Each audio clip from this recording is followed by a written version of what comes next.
You see the crowds there at Niners camp? It's packed. Yeah. You seen the crowds at Cowboy camp? Nobody's there. Empty, yeah. Now, I was thinking about this. So if you live in the Midwest or the East Coast, you may not know this, but the Niners are the Yankees of the West Coast. No matter what stadium you go into in the NFL, they'll bring 30,000 people to a Raiders game, to a Chargers game, to a Rams game. Yeah. They'll turn your stadium red. It's like the Yankees, at the height of the Yankees' power, is you see Yankee hats everywhere. And they're kind of the baseball team that moves the needle. I watch crowds, and I started watching, over the last couple of years, watch the ratings. The Cowboys still do well, but even in Dallas, there's sort of an apathy about them. At their camp, the attendance has been really unspectacular.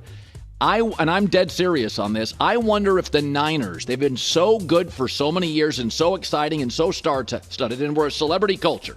Everybody plays fantasy football. Everybody's betting. So, everybody now, what team has the most stars? The Niners by far. Yeah. I wonder if slowly, and I'm serious, if the Niners aren't becoming America's team. They've got like 9 star players. The Cowboys have 3. And Cowboy fans in a survey this week said, we have no chance to get to the Super Bowl over the next 10 years. So when Cowboy fans are bailing, what does it tell you? I'm fascinated to watch the early ratings this year. I feel like most of my life. Now, when I was young, J-Mac, in the 70s, I felt like the Steelers were America's team. Well, they were. Didn't they win 3 or 4 Super Bowls? Well, they had like 9 Hall of Famers, and the steel workers eventually around the country who had been displaced would move around the country, had Steeler bars everywhere. And then I felt during Favre's run, it was a little bit like the Packers got really, really popular. The numbers were very even with the Cowboys during the Favre run. Okay. Favre was beloved. So it's like late 90s? But if you go to the Niners, since Bill Walsh and Montana and even the Kaepernick years, they were exciting. And now I kind of feel like I should go upstairs and ask Mulvihill, or Mike Mulvihill.